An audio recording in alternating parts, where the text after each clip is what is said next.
Olá, boas-vindas a mais uma análise aqui da Ford College.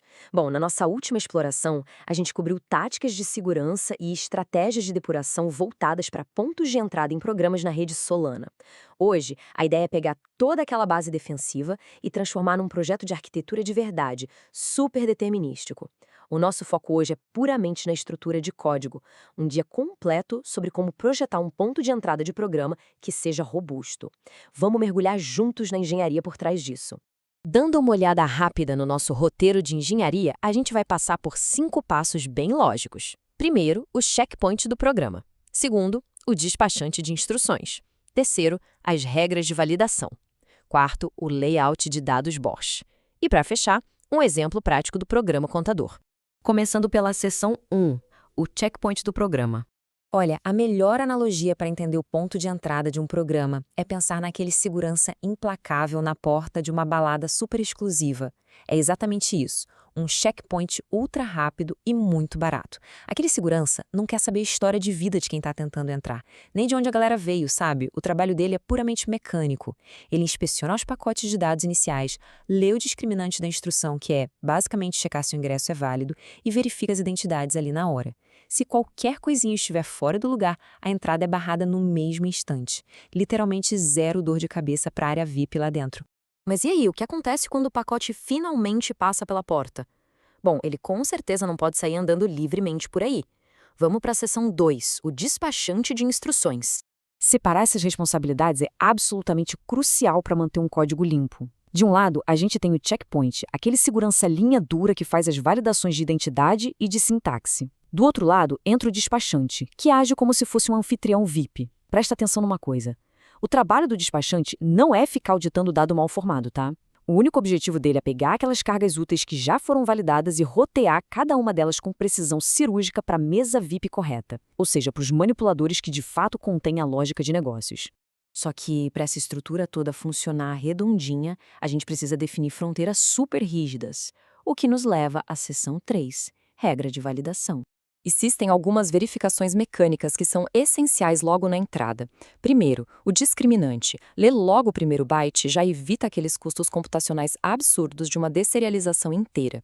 Segundo, a sintaxe básica. Isso garante que o comprimento dos dados está certinho para gerar uma falha rápida se tiver algo errado. Afinal, a gente sabe bem que no desenvolvimento blockchain não tem botão de apagar para uma transação ruim que já foi enviada, né? Terceiro, a presença de conta. Isso verifica se as contas que a gente exige realmente existem nos índices esperados, evitando interrupções catastróficas.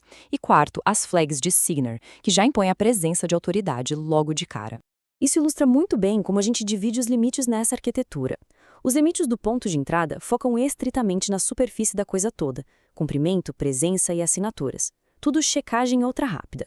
Já os limites do manipulador, lá na parte de dentro, aí sim é onde acontecem as validações mais pesadas, a consistência semântica e a manutenção das regras de negócios mais complexas. Não duplicar essas tarefas é o que cria um sistema infinitamente mais fácil de auditar e de manter no longo prazo. Beleza. Com as regras bem definidas, como é que a gente embala essa informação toda para o segurança conseguir ler fácil? Seção 4. Layout de dados BOSH. A serialização é onde muito programa acaba falhando. Mas, olha, não precisa ser assim. As regras de engenharia para um layout impecável são bem claras. O ideal é usar discriminantes de 1 ou, no máximo, 2 bytes. As estruturas de dados precisam ser explícitas e estáveis. E aqui vai uma regra de ouro. Deem sempre preferência para campos de tamanho fixo, tipo o 64 ou o PubKey. Usar dados de tamanho fixo faz com que o cálculo de aluguel lá na Solana e a alocação de memória se tornem processos incrivelmente previsíveis. Mas, claro, se existir a real necessidade de usar dados de tamanho variável, eles devem ser sempre encapsulados em vetores, com limites máximos muito estritos e bem documentados. Ao aplicar essas regras todas, o que a gente ganha no final é a criação de uma superfície mínima de interação. Essa superfície super enxuta inclui só um discriminante enumerado para identificação, as contas exigidas nos índices exatos e a carga útil codificada em BOSH. Manter essa interação restrita só ao mínimo necessário é literalmente um alívio gigante para o pessoal de front-end. Eles vão saber com uma exatidão matemática o que precisam enviar, e isso reduz o atrito de integração a quase zero. Legal, agora vamos ancorar toda essa teoria num protótipo mecânico real. Seção 5, exemplo prático do programa contador. Nesse modelo de engenharia, a gente visualiza um programa que tem um estado bem simples. São basicamente duas instruções fundamentais. A primeira é a initialize, ou inicializar, que é identificada pelo byte 0 e carrega só a chave pública do dono como carga útil. A segunda instrução é a increment, para incrementar o nosso contador. Essa é identificada pelo byte 1 e carrega um valor numérico fixo do tipo U64. Esses são os discriminantes de um único byte que o nosso segurança vai olhar na porta, antes mesmo de tentar entender o resto da transação. Rastreando o ciclo de vida completinho, a gente tem uma linha de montagem que não pode quebrar de jeito nenhum. Passo 1, ler o discriminante. 2, fazer o match da variante da instrução. 3, validar a presença e a posição exata das contas. 4, checar aquelas flags de assinatura que são essenciais. 5, rotear a carga útil para o manipulador certinho. E 6, finalmente, deixar a lógica alterar o estado. Se der qualquer errinho nesses passos iniciais, o sistema vai rejeitar a transação na hora, muito antes de sequer pensar em executar a lógica de negócios. É super importante destacar como um checkpoint exige essa ordem estrita. Para o nosso programa contador, a estrutura pede que a conta 0 seja sempre a conta de estado do programa, que tem que ser scriptável e com a inicialização já validada. A conta 1, sem erro, é o pagador ou a autoridade, que obrigatoriamente tem que ter assinado a transação. Omitir essa ordem cria muita ambiguidade, mas impondo essas regrinhas logo de cara no nível inicial, o despachante sabe com total confiança de onde está vindo a autoridade daquela ação.